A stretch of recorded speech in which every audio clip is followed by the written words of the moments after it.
12.3 비상계엄을 거대 야당 탓으로 돌렸던 윤석열 전 대통령.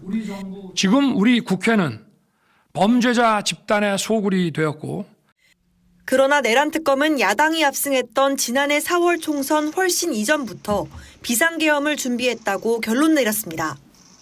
본인이 비상대권이 있다. 내가 총살을 당하는 한이 있어도 다 싹 쓸어버리겠다. 특검팀은 특히 대통령실을 용산 국방부 청사로 이전하면서 군과 밀착하게 됐다고 봤습니다. 윤 전 대통령과 군 인사들이 본격적인 계엄 준비를 한 건 2023년 10월쯤.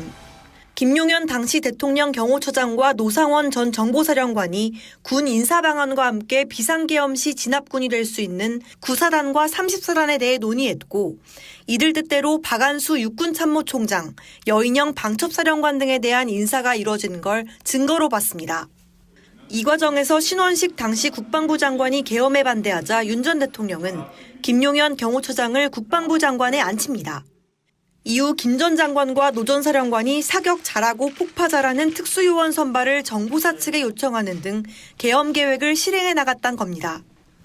민간인 신분으로 정보사 요원 정보를 넘겨받고 진급 청탁까지 받은 혐의로 재판에 넘겨진 노 전 사령관은 어제 징역 2년 실형을 선고받았습니다. 내란 특검이 기소한 사건 가운데 첫 1심 선고. 법원은 노 전 사령관 범행은 위헌 위법한 계엄이 선포 단계까지 이를 수 있게 하는 동력이 됐다며 엄중한 책임을 묻지 않을 수 없다고 밝혔습니다. KBS 뉴스 한솔입니다. 내란 특검팀은 김건희 여사가 계엄에 관여했다는 의혹은 사실이 아니라고 판단했습니다. 계엄 선포 뒤 김 여사가 윤 전 대통령에게 크게 화를 냈다는 건데, 김 여사를 보좌했던 인물 진술에 따르면 계엄 선포 뒤 김 여사가 윤 전 대통령에게 너 때문에 다 망쳤다, 모든 게 망가졌다며 분노했고 심하게 싸웠다는 설명입니다. 특검팀은 비상계엄 관련 모임에 참석한 군사령관, 관련 통화 내역, 김 여사가 계엄 당일 방문한 성형외과 의사 등을 모두 조사했지만 계엄 관련성은 발견되지 않았다고 설명했습니다. 계엄 설계자로 지목된 노상원 전 정보사령관도 만나지 않은 걸로 확인됐다고 했습니다. 다만 계엄 선포 배경엔 도이치모터스 주가 조작과 고가 가방 수수, 공천 개입 의혹 등 김 여사의 사법 리스크가 있었다고 분석했습니다. 특검팀은 지난해 이원석 당시 검찰총장이 김 여사 수사를 지시하자 김 여사가 박성재 전 법무부 장관에게 메시지를 보내 수사 상황을 물었다는 사실을 확인했습니다. 윤 전 대통령도 검찰총장이 개긴다는 내용의 메시지를 보냈습니다. 김건희의 기소할 만한 혐의가 나올 때까지 수사를 했습니다.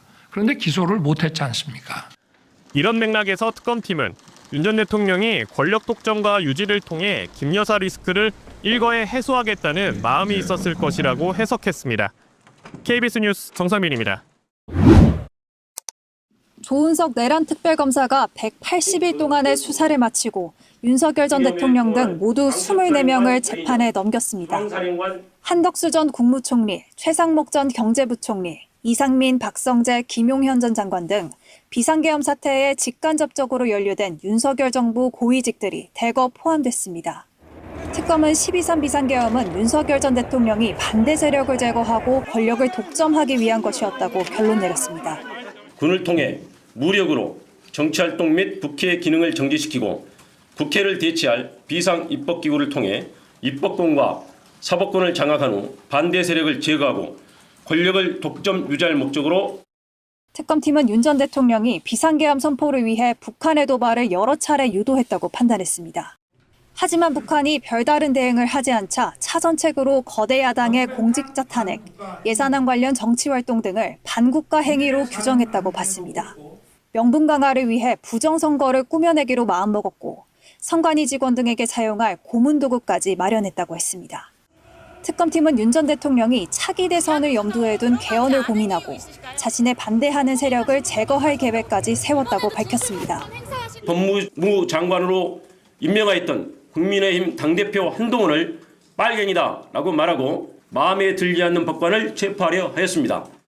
이 같은 계엄의 실체는 여러 관련자의 진술과 노상원 전 정보사령관의 수첩, 여인영 전 방첩사령관의 메모 등 물증으로 입증이 가능하다고 강조했습니다. 특검팀은 공소장 변경으로 내란 관련 재판들의 계엄 동기 등 추가 수사 내용을 포함시키고 30여 명의 파견 검사들을 남겨 공소 유지 업무를 이어갈 방침입니다. KBS 뉴스 박서빈입니다. 대선 후보 시절부터 윤석열 전 대통령에게 꼬리표처럼 따라붙은 무속 논란. 비상계엄 선포일을 12월 3일로 정한 것도 무속인이 개입한 거 아니냐는 의혹이 제기됐습니다. 내란 특검팀은 미국의 개입 가능성을 고려한 것이라고 판단했습니다. 12월 3일은 미국 대선이 끝나고 대통령 취임식이 열리기 한 달 전쯤. 특검팀은 미국의 개입을 차단하기 위해 대통령 취임 전 혼란한 시기를 이용한 것으로 보인다고 했습니다. 그러면서 10월 유신도 미국 대선 당시였다고 설명했습니다. 노상원 전 정보사령관 수첩에 미국 협조, 미국 사전 통보란 문구가 있었던 점, 조태용 당시 국정원장이 계엄 다음 날 출국해 미국 중앙정보국 CIA 국장과 면담을 계획한 점도 주목했습니다. 대검찰청과 대법원이 계엄에 동조했다는 의혹은 사실이 아니라고 봤습니다.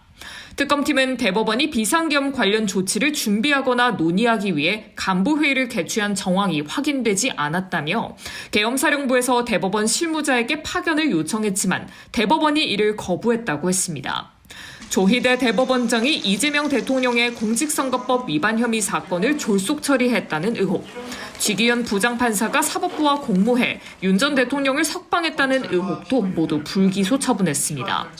석방 결정에 대한 즉시 항고를 포기해 고발된 심우정 전 검찰총장 사건 등 34건은 경찰로 넘기기로 했습니다. KBS 뉴스 허지영입니다.